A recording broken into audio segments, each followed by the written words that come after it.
এই টবের ভিতর কি গাছ লাগাইছেন ওটা? এগুলো ভাই আদা গাছ।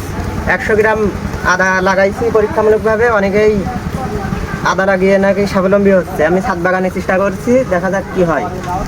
আর এ পাশে দেখতে পাচ্ছেন ড্রাগন গাছ, এটা হচ্ছে লাল। আর যদি বোতলে, এটা পোকা থেকে বাঁচার জন্য ন্যাপফল বেঁধে দিয়েছি বোতলের ভিতরে। বোতল এভাবে ছিদ্র করে রাখতে পারেন, পোকা কম আসবে। আর এপাশে দেখতে পাচ্ছেন আম গাছ আছে 2টা, এগুলো কলপ করে নেব আগামী বছর। আর এটা দেখতে পাচ্ছেন বল সুন্দরী কুল, পোকার উপদ্রবে ডাল কেটে দিয়েছি, তারপরে কোনো কড়ি আসেনি। আর এটা হলো সাদা ড্রাগন, যদি কেউ নিতে চান এখন দিতে পারবো না, এখন স্টকে কম আছে। আর এ সাইডে দেখতে পাচ্ছেন মরিয়ম খেজুর, মরিয়ম খেজুরের চারা দেওয়া যাবে যদি কেউ নিতে চান। এপাশে আছে চায়না কমলা, প্রতি পিস 1 পিস আছে আর স্টকে, যদি কেউ নিতে চান তাড়াতাড়ি ইনবক্স করুন। আর এ সাইডে থাই কদবেল আছে।